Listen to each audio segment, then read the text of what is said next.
Ag crime is a very serious issue, and it costs the growers millions and millions of dollars, not to mention the downtime. The Monterey County agricultural industry is a $4 billion industry, and so with that, you have property crimes. There's a lot of property, whether it's irrigation pipe or pesticides or sprinkler heads or fuel. The agricultural industry has a lot of equipment and materials that are obviously of interest to criminals.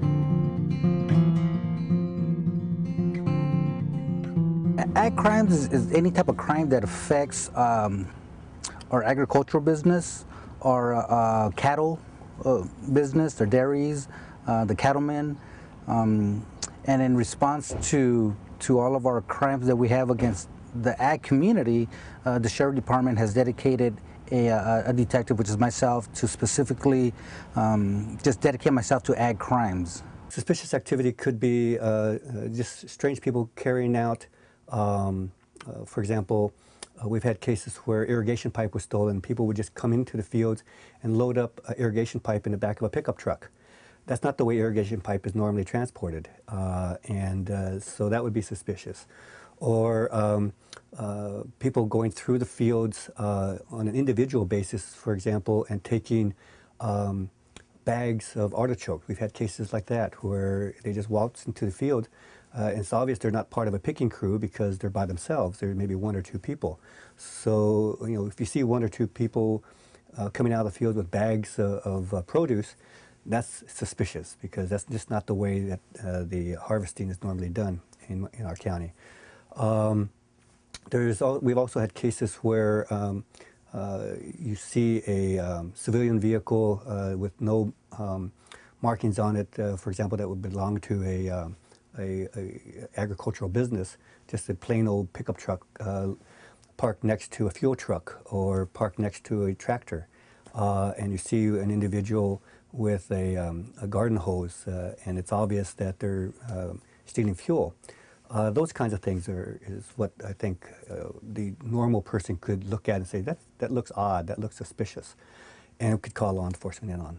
It's been a persistent problem over the years. I mean, as everyone is aware, we operate outdoors. There aren't a lot of fences or walls built around agricultural fields and sheds, and so the fact that everything is out there in open space, it tempts people to engage in theft or vandalism. It's been a persistent problem through the years. It seems to be on the increase, actually. Most of the thefts that have been occurring are related to metal thefts, which means sprinkler heads or pipes, and some equipment that is disappearing. But mostly lately it's been the metal that they're using for scrap, that they're selling to scrap dealers and making money off of that. So with sprinkler heads that have been stolen in the last 3 months, 4 months, they've had about 28,000 sprinkler heads stolen, which is a phenomenal number.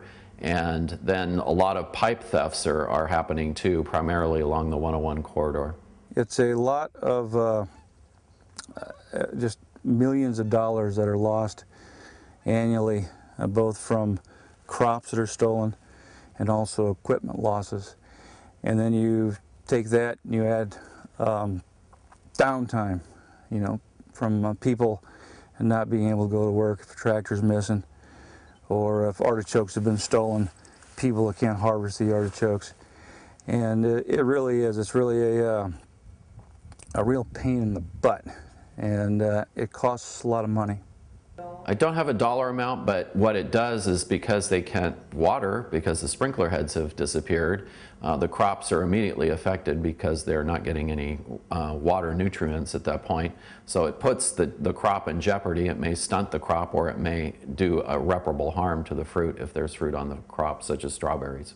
We're a conduit of information, and we do have regular contact with growers, so being part of an integrated system relative to crime is very important. So we do collaborate with the Sheriff's Office, as I mentioned already, providing maps, and work with collaboratively with the District Attorney and the Sheriff's Office on granting programs to stem the tide of crime.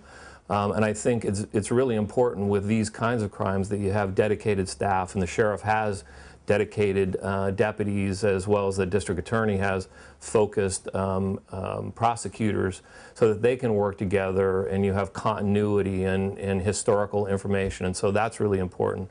And I think our office serves as a conduit of information to the grower community and back and forth, and I think it's really important that you have that collaboration and coordination. And not just with our office, we have an integrated system in California of agricultural commissioners, so we can share information back and forth, and likewise the Sheriff's Department works with other Sheriff's Departments and District Attorneys throughout California, and I think that sharing of information is really vital, because much of the property that is lost here shows up in another jurisdiction, which is very common. I belong to the California Rural Crime Prevention Task Force, and it's made up of law enforcement agencies throughout California, including private businesses. We have quarterly meetings, we network, we share resources, we share manpower. Irrigation pipe and sprinkler heads are particularly at risk because they will sell those to people that melt down the metals and get paid for that. So it's the metal that's valuable. It's not the sprinkler head per se, but sprinkler heads has really theft has really been on the rise in the last year or two. And like I said, I mean, they're out there in the open fields, and so we do the best that we can for security and working with law enforcement. But like, you know, there's hundreds of thousands of acres that are in this Salinas Valley alone, and it's hard to patrol and monitor over such a large area. The Sheriff's Department, the DA's office, the Ag Commissioner, the industry really came together. Sting operations were done, looking at recycling centers, when the value of recycled metals was a very lucrative crime to be a part of, and it really was a team effort, and we focused a lot on that, as well as product theft, and still do to this day. I mean, people actually go into the fields. A particular crop that's at risk are artichokes. Artichokes, everybody likes them. People go into the fields. They just cut them right off the plant with knives and take them over into the San Joaquin Valley, sell them at farmers markets and things like that. But other crops are affected as well. People just, whether they want to eat themselves or they want to try to sell it at a farmer's market, it varies. But in terms of amounts that are stolen, but it can be large and small amounts. The Monterey County Sheriff's Office is very fortunate that we have a great working relationship with the Farm Bureau, with our Ag Commissioner's office. They've been great. We have a great working relationship with the metal recyclers. We have a great working relationship with the grower shipper. We share resources. We also share equipment, manpower. 2 years ago, 3 years ago, when we had at the height of our metal theft problem, a lot of law enforcement agencies and PG&E got together. We decided we needed to do a sting operation. I got on the phone. I called Dale Huss from Ocean Mist, explained to him what problem we had. Within half hour, I had hundreds of pounds of metal, which we were able to use the preliminary sting operation. We sold that metal to some of the recyclers. We were able to determine which metal recyclers were not abiding by the law, and we got the ball rolling within half hour after I made the call. Primarily in the middle of the night when no one's on the farm or no one's looking. There have been some day thefts also, but primarily this happens during the night hours when no one is out there looking at the fields or checking on the equipment. It's a very frustrating problem because there's just not enough law enforcement agents and officials to have a 24/7 cordon around every single field in the county. And so we have to rely on the eyes and ears of citizens, of people who happen to be driving by, for example, or those who are living on the property, to let us know what's going on and to bring in law enforcement when they detect that something is wrong or something has been stolen. And because the economy is poor at this point, there's a lot of people who are out of work who are looking for an easy way to make a dollar. And so it becomes a very big challenge for agriculture to maintain some sort of oversight over those fields, particularly at night, and make sure that these things don't happen. And we're lucky that our Sheriff's Department has been very responsive and has developed a program, a crime task force specifically for agriculture. And they've had some very good successes. They've had some arrests lately and have rounded up some of the criminals that are doing these thefts. One of the things that the Sheriff Department does, our crime analysts, we prepare flyers. And here's a couple examples of some of the flyers. This flyer happened to be on the stolen equipment, which is the sprinkler heads. It's distributed to law enforcement agencies throughout California, metal recyclers, other businesses. In response to this flyer, I received a call from a metal recycler in Los Banos advising me that a couple males were selling, I believe, 900 pounds of sprinkler heads. We provide a number of services to our members also, and one of those is that we liaison with the Sheriff's Department and provide a format in which we can distribute the information to the farmers and ranchers when thefts occur, what they should be doing, how to report them, those types of things, so that we can kind of get the information out quickly to them so that they have this, as well as working with the Sheriff's Department on coordinating the efforts. If they decide that they want to do some sort of sting operation, we help them find farmers that are willing to participate in that and work with that, particularly on larger equipment. Those types of things work very well. Anybody wishing to report a crime may go onto our website. They could download the form, complete it, mail it in. If it's an ag crime, it'll come to me.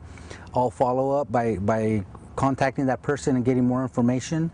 Another thing that the Sheriff Department has done, the Monterey County Cattlemen's Association paid for these rural crime alert programs. We hand these out to the farmers, to the cattlemen, and all they do is they see something suspicious or they want to report a trespasser or a suspicious vehicle. They fill out this little form, rip it out, mail it. Postage is already paid. It comes to me, and I follow up and I investigate the crime. I think we're making progress, or we're certainly doing the best that we can with the resources that we have. And I think communication, collaboration is absolutely the key. And that's the case in any kind of government these days. I mean, we've really got to be efficient with the use of our resources and work together as much as we can. And I think you'll see in California that's actually happening, and that's coordination with the various jurisdictions, whether it's ag commissioners to ag commissioners or sheriff departments to sheriff's departments. And that's happening real well, and dedication on the part of the sheriff and the district attorney in our office. I'm sure that the ag commissioner, the sheriff, the dedicated personnel that were dedicated to ag crime, who've done a very good job, the people dedicated to ag crime at the DA's office, the ag commissioner, and the industry, we're ready to get together. We're ready to get together, and we're ready to take on the next challenge when it comes to ag crime. Problem with ag thefts is that it is very easy for people to go into the fields because there aren't any fences or wires around the fields that prevent people from coming in and doing whatever they want to do, whether stealing lettuce out of the fields or strawberries out of the fields, or stealing irrigation sprinkler pipes, for example, or stealing fuel out of the tractors that are in the fields. So there's a great opportunity for people to just waltz in, cross the fields day and night, undetected, and take property away from the ag fields, which constitutes a theft. Just want to let the community, specifically the ag community, know that the Sheriff Department is dedicated to ag crimes. I continue to work on ag crimes as they come in, so we are making a dent in ag crimes. However, we need to continue to to work as hard as we can to eliminate. And like I said before, the Sheriff Department is dedicated to our farming community and our cattlemen's and our ag community.